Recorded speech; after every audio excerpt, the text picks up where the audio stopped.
श्री मद्भगवद गीता अध्याय 9 श्लोक 31 संबंध। अब आगे के श्लोक में सम्यक निश्चय का फल बताते हैं। क्षिप्रम भवति धर्मात्मा शश्वच्छान्ति निगच्छति कौन्तेय प्रतिजानीहि न मे भक्तः प्रणश्यति। वह तत्काल उसी क्षण धर्मात्मा हो जाता है और निरंतर रहने वाली शांति को प्राप्त हो जाता है। हे कुंती नंदन, मेरे भक्त का पतन नहीं होता, ऐसी तुम प्रतिज्ञा करो। व्याख्या करने जा रहे हैं। प्रातः स्मरणीय, प्रातः वंदनीय, परम आदरणीय, परम श्रद्धेय भगवत तत्व प्रेम तत्व प्राप्त महापुरुष पूज्य महाराज श्री स्वामी राम सुखदास जी महाराज जी, उनके विस्तृत गीता की व्याख्या वाले ग्रंथ साधक संजीवनी से महाराज जी के चरणों में अनंत अनंत दंडवत नमन करते हुए महाराज जी से आशीर्वाद प्राप्त करते हुए व्याख्या शुरू करते हैं। व्याख्या। क्षिप्रम भवति धर्मात्मा, वह तत्काल धर्मात्मा हो जाता है, अर्थात महान पवित्र हो जाता है, कारण कि वह जीव स्वयं परमात्मा का अंश है। और जब इसका उद्देश्य भी परमात्मा की प्राप्ति करना हो गया तो उसके धर्मात्मा होने में क्या देरी लगेगी।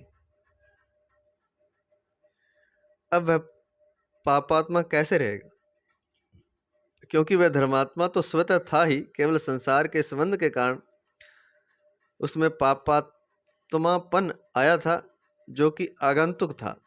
अब जब अहंता बदलने से संसार का संबंध नहीं रहा तो वह ज्यों का त्यों धर्मात्मा रह गया। बहुत ही शानदार बात लिखी है कि जब वो निश्चय कर लेता है तो तत्काल धर्मात्मा हो जाता है। क्यों? क्योंकि वह जीव परमात्मा का अंश है ही, और जब उसका उद्देश्य परमात्मा प्राप्ति करने हो गया तो अब धर्मात्मा बनने में क्या देर लगेगी, धर्मात्मा होने में क्या देरी लगेगी। अब वह पापात्मा नहीं रह सकता, क्योंकि था तो वह धर्मात्मा ही, था तो परमात्मा का अंश ही, केवल संसार के संबंध के कारण उसमें पापात्मापन आया था जो कि बाहर से आगंतुक था, उसका स्वयं का होना नहीं था। स्वयं का होना तो परमात्मा है, परमात्मा का अंश है।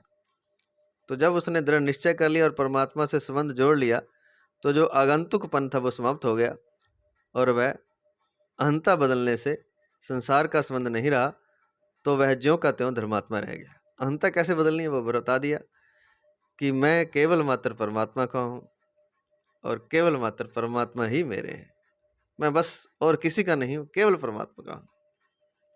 संसार के कार्य व्यवहार कर्तव्य आदि मैंने पालन करने हैं अपने वर्णाश्रम अनुसार, धर्मानुसार, लेकिन मैं हूँ किसी का नहीं, मैं हूँ केवल परमात्मा का। भीतर से ये जानना, सबको बताना नहीं है। जो यहाँ रिश्ता है वो तो रिश्ता निभाना है, लेकिन भीतर से कि मैं केवल परमात्मा का हूँ और केवल परमात्मा मेरे, और मेरा भी कोई नहीं। मैं किसी का नहीं हूँ, मैं किसी का नहीं हूँ और मेरा कोई नहीं, मैं केवल परमात्मा का हूँ, परमात्मा मेरे हैं। जब ऐसा दृढ़ निश्चय हो जाता है तो उसको धर्मात्मा बनने में देर नहीं लगेगी। कहते हैं कि वह तत्काल धर्मात्मा हो जाता है इतना दृढ़ निश्चय करने से।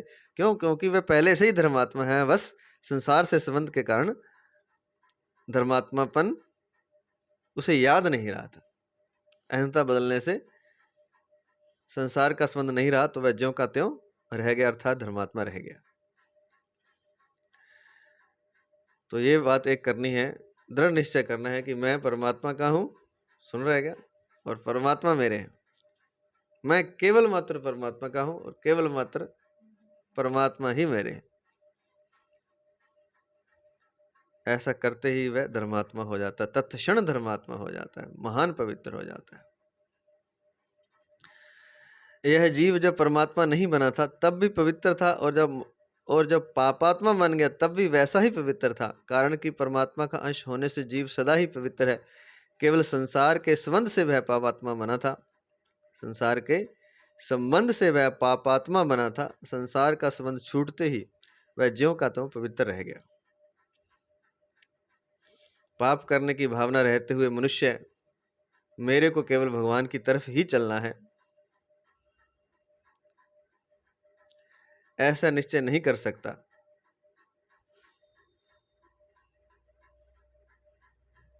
यह बात ठीक है, परंतु पापी मनुष्य ऐसा निश्चय नहीं कर सकता, यह नियम नहीं है। कारण कि जीव मात्र परमात्मा का अंश होने से तत्वता निर्दोष है। संसार की शक्ति के कारण ही उसमें आगंतुक दोष आ जाते हैं। यदि उसके मन में पापों से घृणा हो जाए और ऐसा निश्चय हो जाए कि अब भगवान का ही भजन करना है, तो वह बहुत जल्दी धर्मात्मा बन जाता है। कारण कि जहाँ संसार की कामना है, वहाँ भगवान की तरफ चलने की रुचि भी है। कारण कि यहाँ संसार की कामना है, वहीं भगवान की तरफ चलने की रुचि भी है। अगर भगवान की तरफ चलने की रुचि जम जाए तो कामना आसक्ति नष्ट हो जाती है, फिर भगवत प्राप्ति में देरी नहीं लग सकती। वह बहुत जल्दी धर्मात्मा हो जाता है। इसका तात्पर्य यह हुआ कि उसमें जो यत किंचित दुराचार दिखते हैं, वे भी टिकेंगे नहीं। कारण कि सब के सब दुराचार टिके हुए हैं संसार को महत्व देने पर, परंतु जब वह संसार की कामना से रहित होकर केवल भगवान को ही चाहता है, तब उसके भीतर संसार का महत्व न रहकर केवल भगवान का महत्व हो जाता है। भगवान का महत्व होने से वह धर्मात्मा हो जाता है। मार्मिक बात यह एक सिद्धांत है कि कर्ता के बदलने पर क्रियाएं अपने आप बदल जाती हैं। जैसे कोई धर्म रूपी क्रिया करके धर्मात्मा होना चाहता है, तो उसे धर्मात्मा होने में देरी लगेगी, परंतु अगर वह कर्ता को ही बदल दे, अर्थात मैं धर्मात्मा हूं,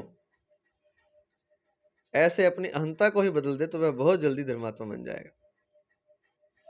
ऐसे ही दुराचारी से दुराचारी भी मैं भगवान का हूं और भगवान मेरे हैं, ऐसे अपनी अहंता को बदल देता है, तो वह बहुत जल्दी धर्मात्मा हो जाता है, साधु हो जाता है। ऐसे ही दुराचारी से दुराचारी भी, और साधारण तो और भी जल्दी हो जाएगा। दुराचारी से दुराचारी भी मैं भगवान का हूं और भगवान मेरे हैं, ऐसे अपनी अहंता को बदल देता है, तो वह बहुत जल्दी धर्मात्मा हो जाता है, साधु हो जाता है, भक्त हो जाता है। तात्पर्य यह है कि मनुष्य जब संसार शरीर के साथ मैं और मेरापन करके संयोग जन्य सुख चाहने लगता है, तब वह कामात्मा बन जाता है। गीता दूसरे अध्याय का 43वां श्लोक। और जब संसार से सर्वथा विमुख होकर भगवान के साथ अनन्य संबंध जोड़ लेता है, जो कि वास्तव में है, तब वह धर्मात्मा बन जाता है। छोटी सी बात है, लेकिन यही घुंडी है, यही गांठ है, जो अगर खुल जाए तो व्यक्ति जीव धर्मात्मा ही है। वो क्या है? मनुष्य जब संसार शरीर के साथ मैं और मेरापन करता है, संसार के साथ और शरीर के साथ, ये मैं हूं, ये मेरा शरीर है, ये मेरा संसार है,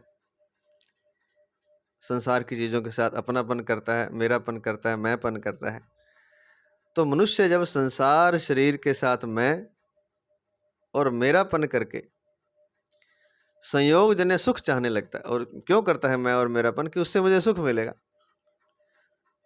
संयोग जन्य सुख कहते हैं, पीछे बता चुके हैं कि विषयों का जब इंद्रियों से संयोग होता है तभी सुख मिलता है,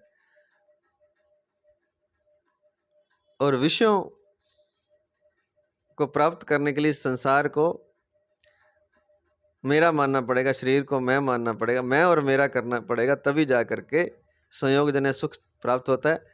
तो कहते हैं कि जब मनुष्य जब संसार शरीर के साथ मैं और मेरापन करके संयोग जन्य सुख चाहने लगता है, तब वह कामात्मा बन जाता है। चाहे तो कह दे कामात्मा, चाहे कह दे पापात्मा। अगर वो साधारण भोग भोग रहा है तो वो कामात्मा है, लेकिन वो भोग भोगने के लिए पाप भी करने लग जाए तो पापात्मा हो जाता है। तो एक ही कारण है कि शरीर संसार के साथ मैं और मेरापन करके संयोग जन्य सुख चाहने लगता है, तब वह कामात्मा है या कहे पापात्मा है। और जब वह संसार से सर्वथा विमुख होकर के भगवान के साथ संबंध जोड़ ले, मैं और मेरा बस भगवान ही है, जो कि वास्तव में है, तब वह धर्मात्मा बन जाता है। मैं कौन हूँ? मैं भगवान का अंश हूँ, तो मैं भगवान ही हूँ। मेरा कौन है? मेरे केवल मात्र भगवान है। संसार से कोई संबंध ही ना रखे। तो संसार से सर्वथा विमुख होकर भगवान के साथ अनन्य संबंध जोड़ लेता है, जो कि वास्तव में है, तब वह धर्मात्मा बन जाता है।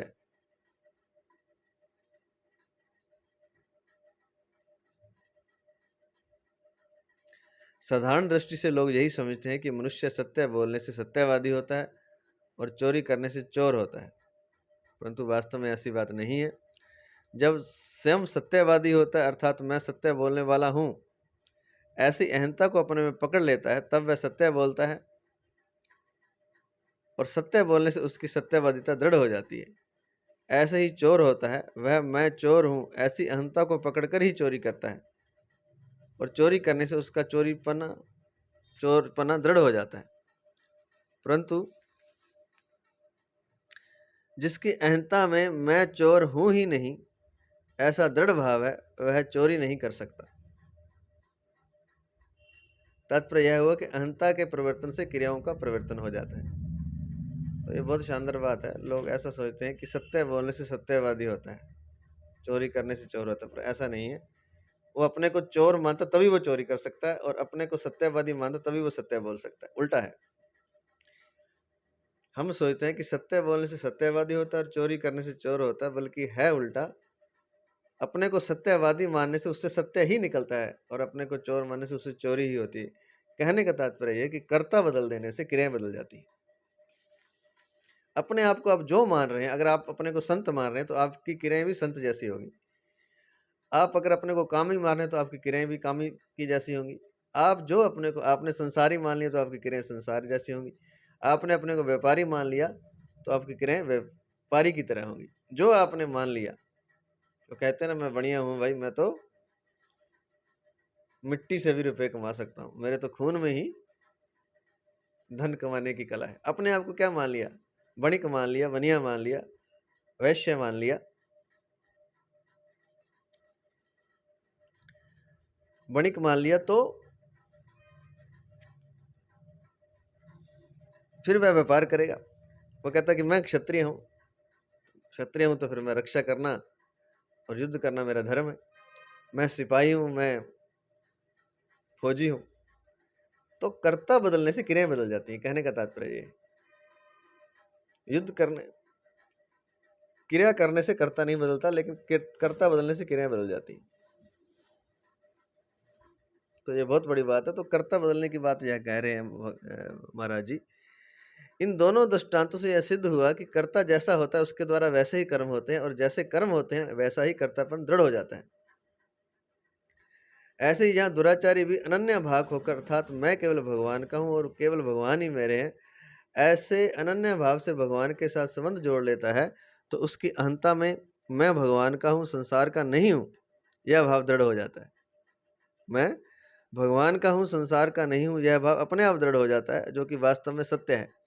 इस प्रकार अहंता के बदल जाने पर, क्रियाओं में किंचन मात्र कमी रहने पर भी वह बहुत जल्दी धर्मात्मा बन जाता है। अहंता अगर बदल गई और क्रिया में थोड़ी बहुत कमी भी रह जाए तो वो धीरे धीरे जल्दी ही समाप्त हो जाएगी और वो धर्मात्मा बन जाएगा। यहाँ शंका हो सकती है कि पूर्व श्लोक में भगवान सुदुराचारः कहकर आए हैं और फिर यहाँ भगवान ने उसको धर्मात्मा क्यों कहा? इसका समाधान है कि दुराचारी के दुराचार मिट जाएं तो वह सदाचारी अर्थात धर्मात्मा ही होगा। अतः सदाचारी कहो या धर्मात्मा कहो, एक ही बात है। तो जब दुराचार के दुराचार मिट जाते हैं तो धर्मात्मा ही है वो, मतलब सदाचारी है। अगला पद है शाश्वत शांति निगच्छति। केवल धार्मिक क्रियाओं से जो धर्मात्मा बनता है उसके भीतर भोग और ऐश्वर्य की कामना होने से उसको भोग और ऐश्वर्य तो मिल सकते हैं, पर शाश्वती शांति नहीं मिल सकती। बनता तो मान लीजिए व्यापारी है और क्रियाएं कुछ कुछ धार्मिक भी करता है, तो उसके भीतर भोग और ऐश्वर्य की कामना होने से उसको भोग और ऐश्वर्य तो मिल सकते हैं, पर शांति नहीं मिल सकती उन क्रियाओं से जो थोड़ी थोड़ी वो धार्मिक क्रियाएं करता है। हाँ, क्योंकि वो अपने को वणिक मानता है, व्यापारी मानता है और धन इकट्ठा करने में लगा हुआ है, भोग इकट्ठा करने में लगा हुआ है, तो भोग और ऐश्वर्य तो उसको मिल सकते हैं, पर शाश्वती शांति नहीं मिल सकती। दुराचारी की अहंता बदलने पर जब वह भगवान के साथ भीतर से एक हो जाता है, तब उसके भीतर कामना नहीं रह सकती, असत्य का महत्व नहीं रह सकता, इसलिए उसको निरंतर रहने वाली शांति मिल सकती है। ये बहुत बड़ी बात है। यहाँ तक कि किसी ने कपड़े भी बदल लिए, मान लीजिए भगवा पहन लिया, हालांकि हर कोई नहीं पहन सकता, और अपने आप को मान लिया कि मैं संत हूँ और आज से मैं जो व्यवहार करूँगा वो संत की तरह ही करूँगा, परमात्मा का भजन करूँगा। तो ये परिवर्तन से ही, कर्ता बदलने से कर्म बदल जाते हैं।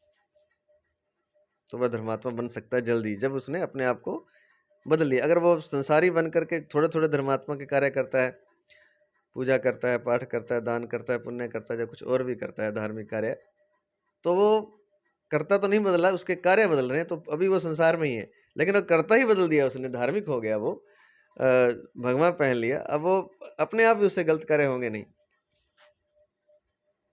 अब वो शराब की दुकान पर नहीं जा सकता भगवा पहन के, एक उदाहरण के लिए बता रहे हैं।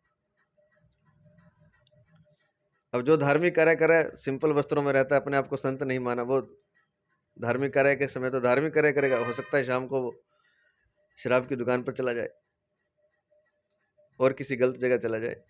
लेकिन जिसने कर्ता को बदल लिया, जिसने अपने आप को बदल लिया, जो अपने आप को संत मान लिया, वो फिर गलत कार्य उससे हो नहीं सकता, उससे फिर धार्मिक कार्य ही होगा और वो जल्दी ही धर्मात्मा हो जाएगा। तो शाश्वत शांतिम निगच्छति।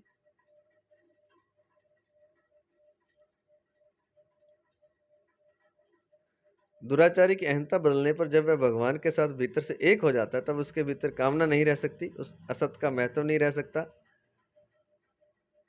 इसलिए उसको निरंतर रहने वाली शांति मिल जाती है, जब वो अपनी अहंता बदल देता है कि मैं भगवान का हूं और भगवान मेरे हैं। इसलिए उसको निरंतर रहने वाली शांति मिल सकती है, जिसने अपनी अहंता बदल ली, और अहंता बदलने से जल्दी उसकी कामना रह नहीं सकती, क्योंकि असत का महत्व उसके भीतर रहा नहीं। दूसरा भाव यह है कि स्वयं परमात्मा का अंश होने से चेतन अमल सहज सुख राशि, जीव परमात्मा का अंश है, वो चेतन है, अमल मल रहित है, और सहज सुख राशि, सहज ही आनंद का स्वरूप है जीव जो है। अतः उसमें अपने स्वरूप की जो अनादि अनंत स्वतः सिद्ध शांति है, धर्मात्मा होने से अर्थात भगवान के साथ अनन्य भाव से संबंध होने से वह शाश्वती शांति प्राप्त हो जाती है। केवल संसार के साथ संबंध मानने से ही उसका अनुभव नहीं हो रहा था।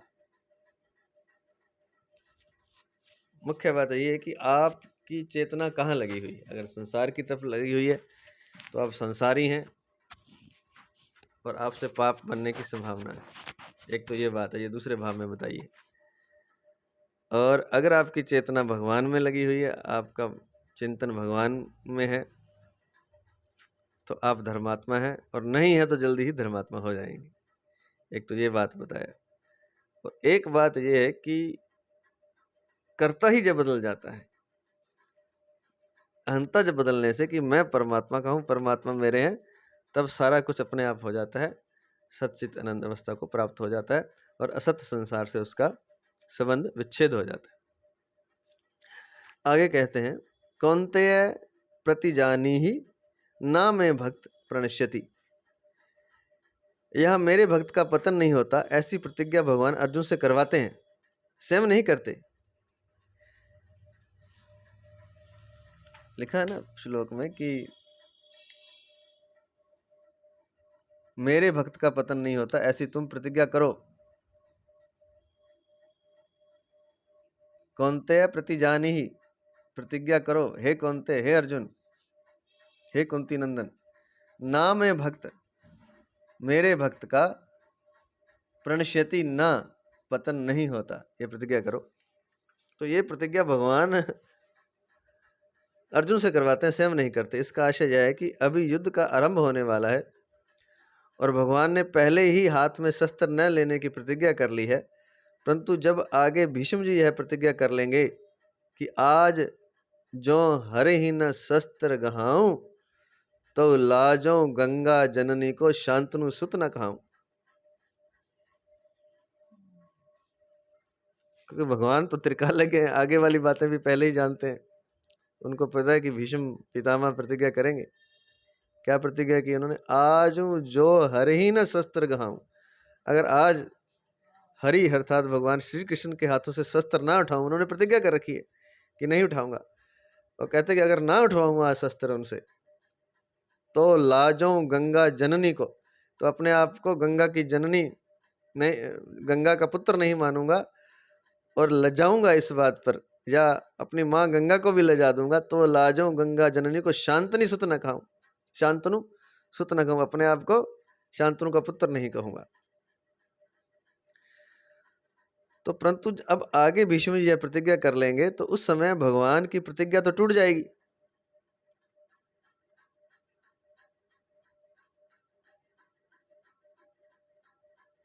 पर भक्त भीष्म जी की प्रतिज्ञा नहीं टूटेगी।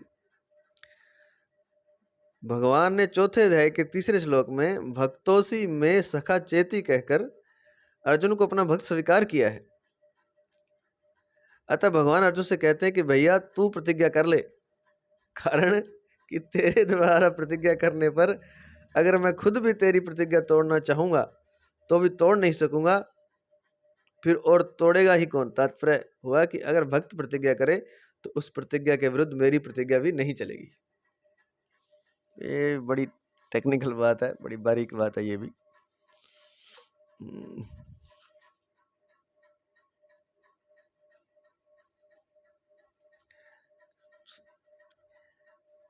मेरे भक्त का विनाश अर्थात पतन नहीं होता, यह कहने का तात्पर्य है कि जब वह सर्वथा मेरे सम्मुख हो गया है तो अब उसके पतन की किंचन मात्र भी संभावना नहीं रही।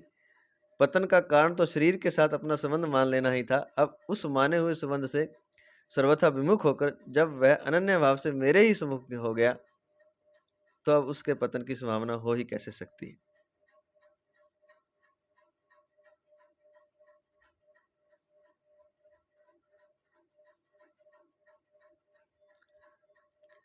तो ये जो प्रतिज्ञा है कौनते प्रति जानी ना मैं भक्त प्रणश्यति, कि मेरे भक्त का पतन नहीं होता, यह प्रतिज्ञा करो।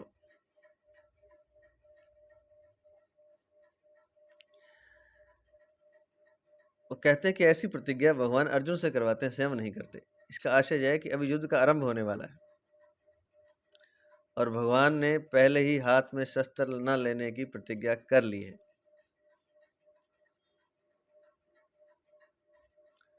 परंतु जब आगे भीष्म जी प्रतिज्ञा कर लेंगे भगवान को शस्त्र उठवाने की, तो उस समय भगवान की प्रतिज्ञा तो टूट जाएगी, पर भक्त अर्थात भीष्म जी की प्रतिज्ञा नहीं टूटेगी। भगवान ने चौथे अध्याय के तीसरे श्लोक में भक्तोसी में सखा चेती कहकर अर्जुन को अपना भक्त स्वीकार किया है।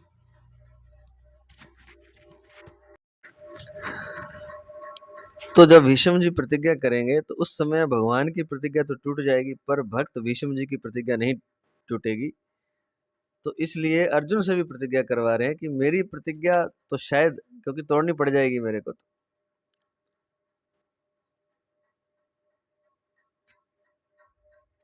भक्त की प्रतिज्ञा नहीं टूटनी चाहिए। तो जैसे भीष्म जी की भी प्रतिज्ञा नहीं टूटने दी उन्होंने, और ये प्रतिज्ञा अर्जुन से भी करवाई कि मेरे भक्त का पतन नहीं होता, ऐसी प्रतिज्ञा करो अर्जुन।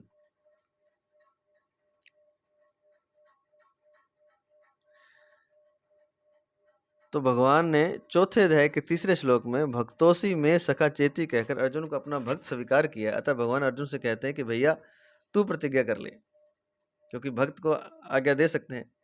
कारण कि तेरे द्वारा प्रतिज्ञा करने पर अगर मैं खुद भी तेरी प्रतिज्ञा तोड़ना चाहूंगा तो भी तोड़ नहीं सकूंगा,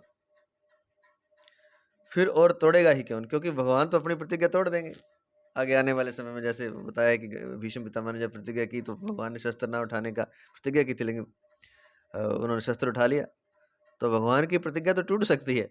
इसलिए अर्जुन से प्रतिज्ञा करवा ली और भक्त की प्रतिज्ञा नहीं टूटने देते। यह बड़ी बात है, ये बहुत बड़ी बात है।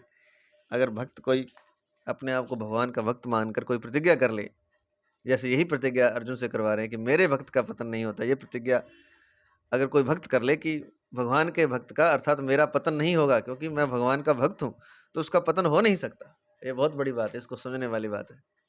सुन रहे हैं ना? इसको प्रतिज्ञा करो कि भगवान की तरफ से प्रतिज्ञा कर रहा हूं कि मेरे भक्त का पतन नहीं होता अर्थात मेरा पतन नहीं होगा। तो अर्जुन से प्रतिज्ञा करवा ली, और भीष्म जी की प्रतिज्ञा भी उन्होंने माननी पड़ी इसी कारण कि मेरे भक्त का पतन नहीं होता। तो भक्त की प्रतिज्ञा रहनी चाहिए, और कहते हैं कि अपना मान टले टले जाए, पर भक्त का मान न टलते देखा, ऐसा कहा जाता है। तो वही बात है कि प्रतिज्ञा जो है भगवान तो फिर भी तोड़ सकते हैं, लेकिन भक्त की नहीं। अगर भक्त ने किसी भगवान श्री कृष्ण के या भगवान के भक्त ने कोई प्रतिज्ञा कर ली, तो उसको तो भगवान भी नहीं तोड़ सकते। तो ये बात कहना चाहते हैं। अतः भगवान अर्जुन से कहा कि भैया तू प्रतिज्ञा कर ले, कारण कि तेरे द्वारा प्रतिज्ञा करने पर अगर मैं खुद भी तेरी प्रतिज्ञा तोड़ना चाहूंगा तो भी तोड़ नहीं सकूंगा, फिर और तोड़ेगा ही कौन? और तो कोई तोड़ नहीं सकता। तात्पर्य हुआ कि अगर भक्त प्रतिज्ञा करे तो उस प्रतिज्ञा के विरुद्ध मेरी प्रतिज्ञा भी नहीं चलेगी, क्योंकि आगे भीष्म जी की प्रतिज्ञा के विरुद्ध भगवान अपनी प्रतिज्ञा तोड़ने वाले हैं। तो इसलिए अर्जुन से पहले प्रतिज्ञा करवा ली, और ये सिद्ध करने वाले थे भगवान की भक्त प्रतिज्ञा करे तो उस प्रतिज्ञा के विरुद्ध मेरी प्रतिज्ञा भी नहीं चलती। भीष्म पितामह की प्रतिज्ञा के आगे अपनी प्रतिज्ञा उन्होंने तोड़ ली, शस्त्र ना उठाने की। तो ये बात है। मेरे भक्त का विनाश अर्थात पतन नहीं होता, यह कहने का तात्पर्य है कि जब यह सर्वथा मेरे सम्मुख हो गया है तो अब उसके पतन की किंचन मात्र भी संभावना नहीं रही। पतन का कारण तो शरीर के साथ अपना संबंध मान लेना ही था। उस माने हुए संबंध से सर्वथा विमुख होकर जब वह अनन्य भाव से मेरे ही सम्मुख हो गया, उस माने हुए संबंध से सर्वथा विमुख होकर जब वह अनन्य भाव से मेरे ही सम्मुख हो गया, तो अब उसके पतन की संभावना हो ही कैसे सकती है। दुराचारी भी जब भक्त हो सकता है, तो फिर एक भक्त होने के बाद वह पुनः दुराचारी भी हो सकता है, ऐसा न्याय कहता है। इस न्याय को दूर करने के लिए भगवान कहते हैं कि यह न्याय यहाँ नहीं लगता। मेरे यहाँ तो दुराचारी से दुराचारी भी भक्त बन सकते हैं, पर भक्त होने के बाद उसका फिर पतन नहीं हो सकता, अर्थात वे फिर दुराचारी नहीं बन सकते। इस प्रकार भगवान के न्याय में भी दया भरी हुई है, अतः भगवान न्यायकारी और दयालु दोनों ही सिद्ध होते हैं। परिशिष्ट भाव, जैसे रोगी का वैद्य के साथ संबंध हो जाता है,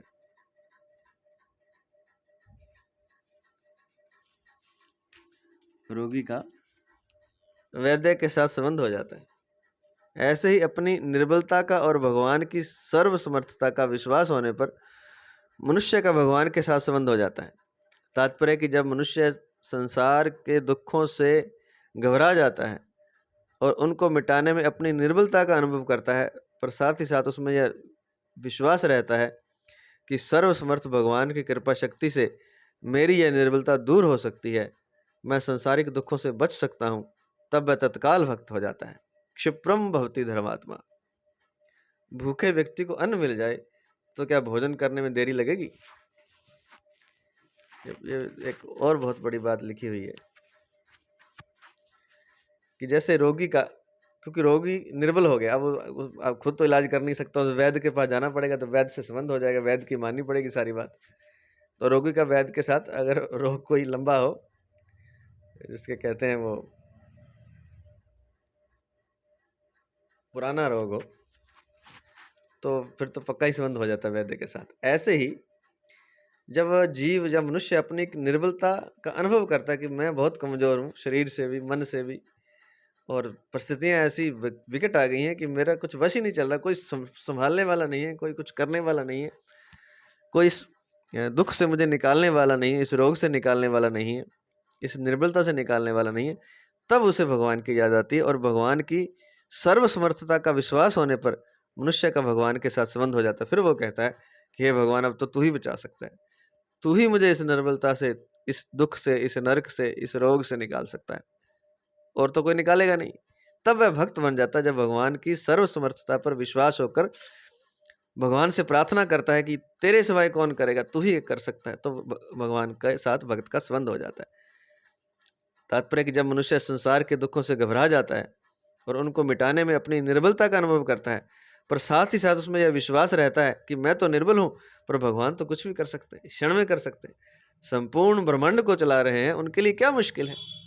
पापों को नष्ट करना अनंत जन्मों के, उनके लिए तो क्षण का काम है, क्षणिक है। क्षणिक भी बहुत ज़्यादा है, उससे पहले ही कर सकते हैं।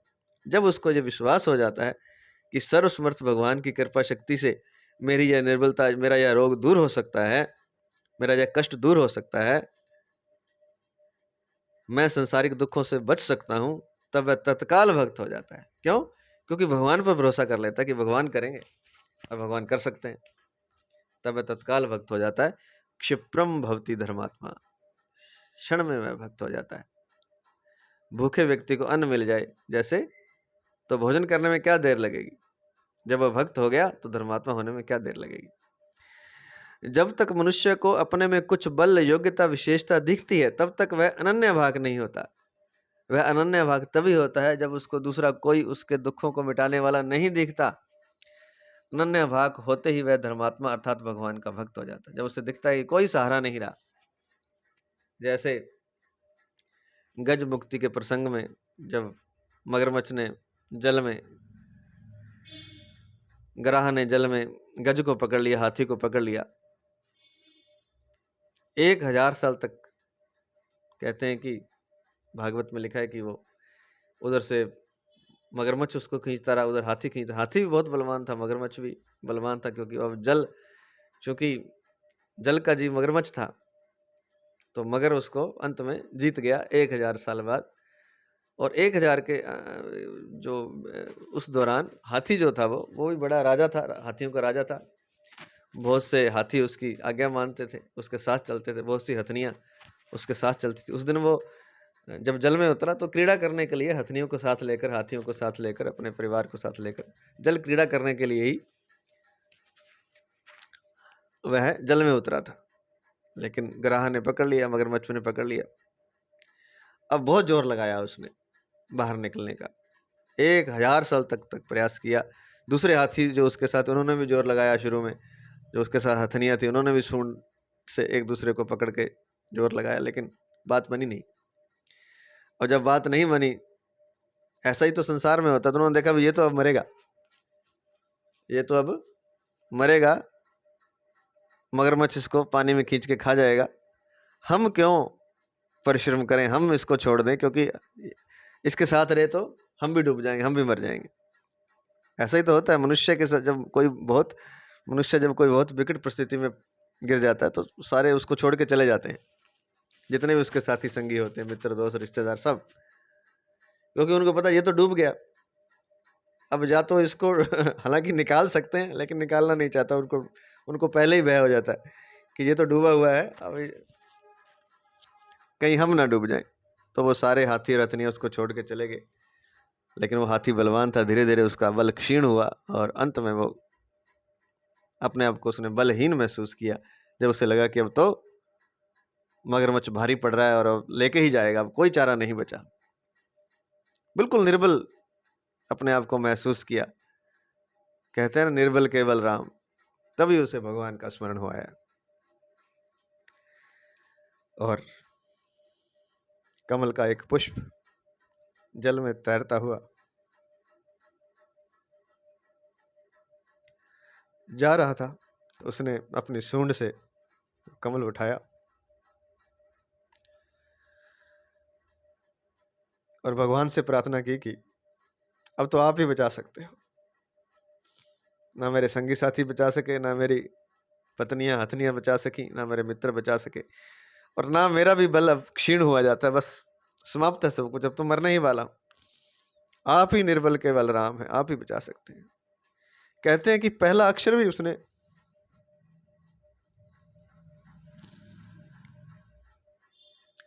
अभी पूरा बोला नहीं था, उससे पहले ही भगवान द्रुत गति से गरुड़ पर बैठ करके तुरंत वहां पहुंच गए। तुरंत से भी पहले कहते कि 2 अक्षर बोले थे उसने, वो संस्कृत का भी याद नहीं है शब्द। अभी पहला ही हरि शायद बोला था, हरि, अब है ही बोला था, अभी हरि तो अभी पूरा बोला ही नहीं था। लेकिन उसके भाव को समझते हुए शब्द पूर्ण होने से पहले, वाक्य पूरे होने से पहले भगवान वहां पहुंच गए। और तुरंत कहते हैं कि गरुड़ तो अभी रुका नहीं, भगवान तुरंत छलांग मार के नीचे उतरे और चक्कर से, सुदर्शन चक्कर से मगरमच्छ का सिर काट दिया और गज को मुक्त करा दिया। तो ये अनन्य भाग जो है, अनन्य भक्त कब बनता है? जब तक मनुष्य को अपने में कुछ बल दिखता है कि मेरे में कुछ शक्ति है, मैं इतना योग्य हूं, कोई विशेषता दिखती है, तब तक वह अनन्य भाग नहीं हो सकता।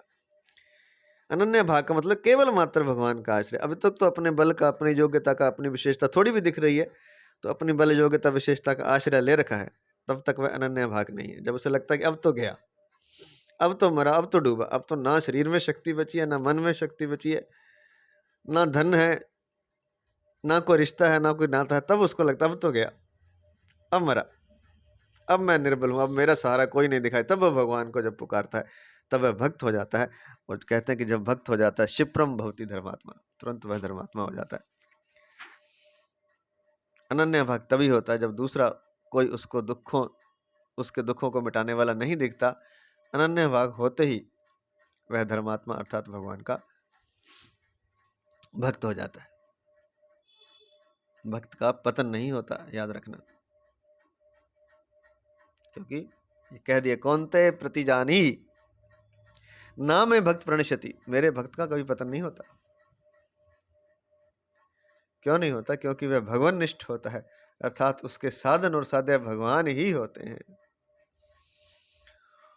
उसका साधन भी भगवान होता है। हम कहते हैं मैं साधना करूंगा, मैं परमात्मा को पालूंगा, तो ये हम अपने बल पर कह रहे हैं। इसका मतलब हमारा साधन हम स्वयं है, साधन भगवान नहीं। साध्य तो भगवान है, साधन हम स्वयं है। साधन हमारा बल है, लेकिन जब उसका अपना बल नहीं होता, प्रत्युत भगवान का ही बल होता है, तब उसके साधन और साध्य दोनों भगवान हो जाते हैं। और जब वह भगवान निष्ठ होता, तब उसका पतन नहीं होता, तब वह क्षिप्रम भवति धर्मात्मा। यह आशंका हो सकती है कि अगर भक्त का पतन नहीं होता, तो भगवान ने 18वें अध्याय में अर्जुन को अथ चेत त्वम हंकारान श्रोष्यसि विनंक्ष्यसि, 18वें अध्याय का 58वां श्लोक। यदि तू अहंकार के कारण मेरी बात नहीं सुनेगा तो तेरा पतन हो जाएगा। ऐसा क्यों कहा? हम जब कह रहे हैं कि भगवान के भक्त का पतन होता नहीं, तो 18वें अध्याय के 58वें श्लोक में ऐसा क्यों कहा कि यदि तू अहंकार के कारण मेरी बात नहीं सुनेगा तो तेरा पतन हो जाएगा? अगर तू अहंकार के कारण, यदि तू अहंकार के कारण मेरी बात नहीं सुनेगा तो तेरा पतन हो जाएगा, ऐसा क्यों कहा? जबकि भगवान अर्जुन को अपना भक्त भी मानते हैं। भक्तोसी में सखा चेती, गीता 4th अध्याय का 3रा श्लोक, प्रश्नवाचक चिन्ह। इसका समाधान है कि भक्त का पतन तभी हो सकता है जब वह भगवान का आश्रय छोड़कर अहंकार का आश्रय ले ले। इसलिए कहते हैं कि यदि तू अहंकार के कारण मेरी बात नहीं सुनेगा तो तेरा पतन हो जाएगा। अहंकारान श्रोयसी, अहंकारान श्रोष्यसि, भगवान का आश्रय रहते हुए उसका पतन नहीं हो सकता। अगर वह भगवान का आश्रय छोड़कर अहंकार का आश्रय ले, अहंकारन श्रोष्यसि, तो पतन हो सकता है। तो ये समाधान है। भक्त भगवान के छोटे बालक हैं। भक्त जो होता है वो भगवान का छोटा बालक होता है। और ज्ञानी जो होते हैं, 3 तरह के होते हैं ना, भक्त, ज्ञानी और कर्मयोगी। ज्ञानी बड़े बालक हैं। जैसे माँ को छोटे छोटे सभी बालक समान रूप से प्रिय लगते हैं, पर वह संभाल छोटे बालक की ही करती है। जैसे माँ को छोटे बड़े सभी बालक समान रूप से प्रिय लगते हैं, पर वह संभाल किसी करती है? छोटे बालक की ही करती है, बड़े की नहीं। कारण कि छोटा बालक सर्वथा माँ के ही आश्रित रहता है, अतः उसके संभाल की जितनी आवश्यकता है उतनी बड़े के लिए आवश्यकता नहीं है। ऐसे ही भगवान अपने आश्रित भक्त की पूरी संभाल करते हैं, क्योंकि भक्त भगवान का छोटा बालक है। ऐसे ही भगवान अपने आश्रित भक्त की पूरी संभाल करते हैं और स्वयं उसके योगक्षेम का वहन करते हैं। गीता 9वें अध्याय का 22वां श्लोक। परंतु ज्ञानी के योगक्षेम का वहन कौन करे? इसलिए ज्ञान का साधक तो योग भ्रष्ट हो सकता है, पर भक्त योग भ्रष्ट नहीं हो सकता। ब्रह्म आदि देवता भगवान से कहते हैं श्रीमद् भागवत में 10:2-32 में, ये अन्य अरविंदाक्ष विमुक्त मानिस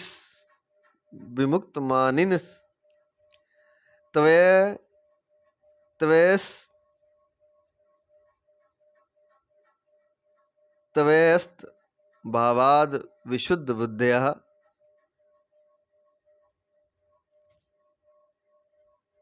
आरुह्य कृच्छ्रेण परम पदम ततः पतन्त्योधो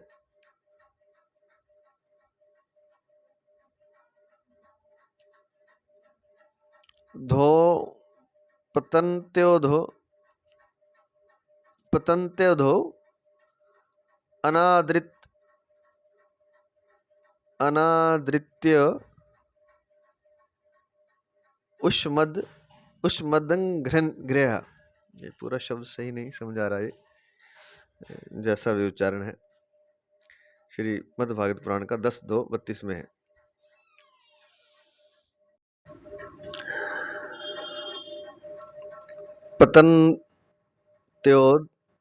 पतन्त्योधो अनादृत युष्मद जुष्म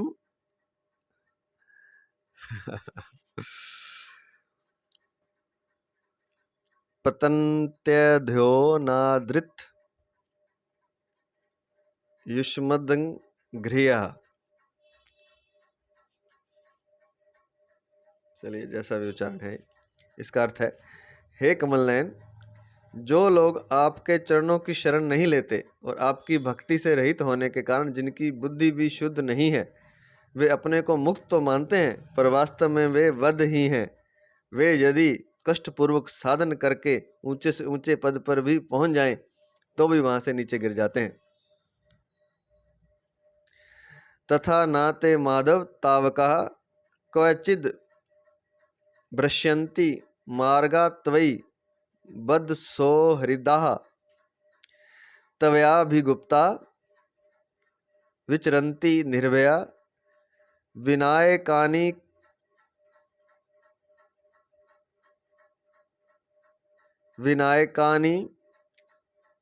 कपमूर्धसु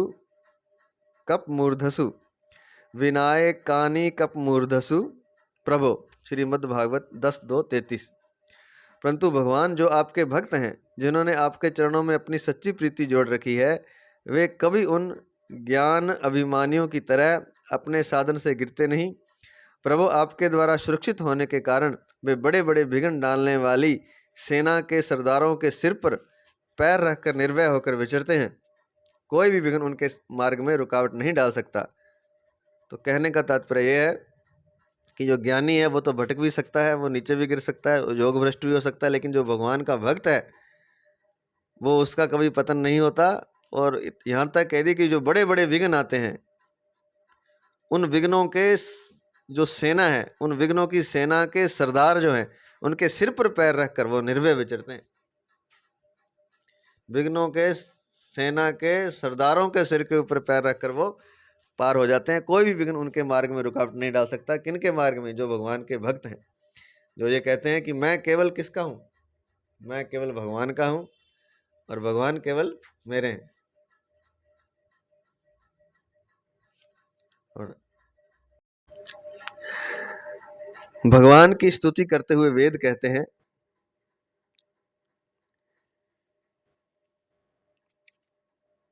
मानस उत्तरकांड 13:3,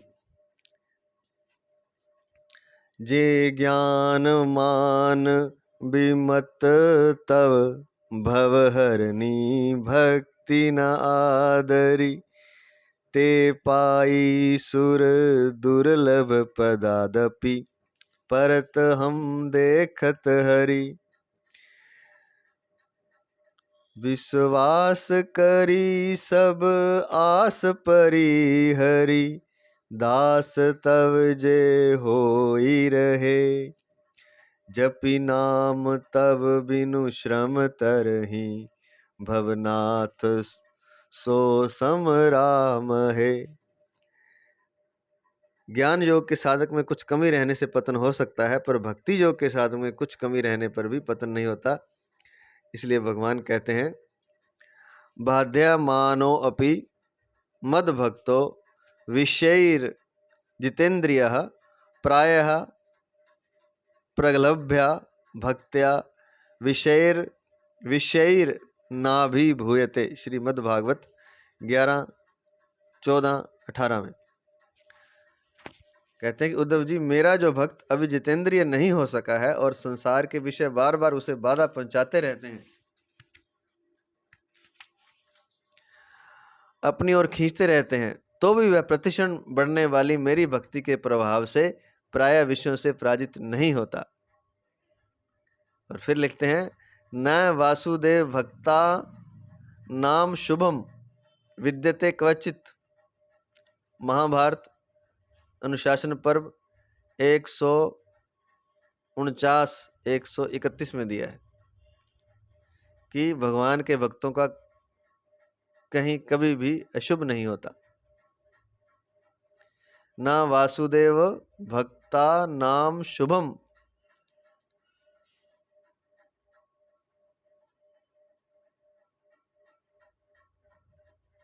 विद्यते क्वचित, भगवान के भक्तों का कहीं भी अशुभ नहीं होता। सीम की चांपी सकई कौतासु, बड़ रखवार रमापति जासु। मानस बालकांड 126:4 में दिया है।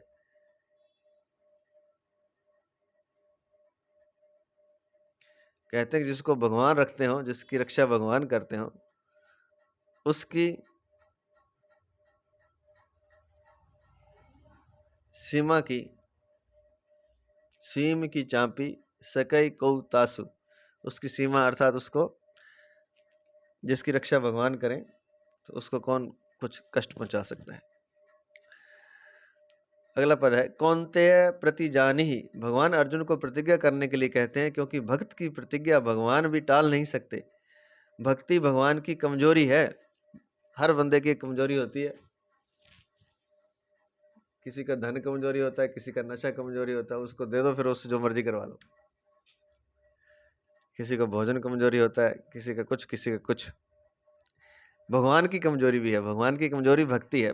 भगवान प्रेम चाहते हैं, भक्ति चाहते हैं, तो ये भगवान की कमजोरी। इसलिए भगवान ने दुर्वासा से कहा है श्रीमद् भागवत में 9:4-63 में, अहम भक्त पराधीनो है स्वतंत्र इव द्विज, साधुभिर ग्रस्त हृदयो भक्तैर भक्त जनप्रिय। कि हे द्विज, भगवान कह रहे हैं दुर्वासा से, मैं सर्वथा भक्तों के अधीन हूँ, स्वतंत्र नहीं हूँ। मैं भक्तों का गुलाम हूँ। भगवान कहते हैं मैं भक्तों के अधीन हूँ, स्वतंत्र नहीं हूँ। मुझे भक्तजन बहुत प्रिय हैं, उनका मेरे हृदय पर पूरा अधिकार है। वो जैसा चाहें वैसा कर सकते हैं। उनका मेरे हृदय पर पूर्ण अधिकार है। उनके लिए मैं जैसा वो चाहते हैं वैसा मुझे करना पड़ता है। जैसे भीष्म पितामह की प्रतिज्ञा करने पर भगवान ने अपने शस्त्र ना उठाने की प्रतिज्ञा छोड़ दी और भीष्म पितामह की प्रतिज्ञा पूरी कर दी।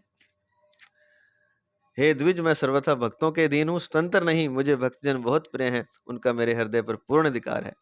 अहम भक्त पराधीनो है स्वतंत्र इव द्विज, साधु भीर ग्रस्त हृदयो भक्तैर भक्त जनप्रिय। श्रीमद् भागवत 9:4-63। अंत में कहते हैं, कौन्तेय प्रतिजानीहि ना मैं भक्त प्रणश्यति। इन पदों से साधक को यह दृढ़ विश्वास करना चाहिए कि मेरा पतन हो ही नहीं सकता, क्योंकि मैं भगवान का ही हूँ। यो यह कह देता है कि मैं भगवान का ही हूँ और भगवान ही केवल मात्र मेरे हैं। केवल भगवान ही, केवल मात्र मेरे नहीं, केवल भगवान ही मेरे हैं और मैं केवल भगवान का हूँ। मैं किसका हूँ? भगवान का। और मेरा कौन है इस संसार में? कौन है? केवल भगवान है। भगवान के अलावा मेरा कोई नहीं है। ऐसा जो दृढ़ निश्चय कर लेता है उसका कभी पतन हो नहीं सकता। कौन्तेय प्रतिजानीहि ना मैं भक्त प्रणश्यति।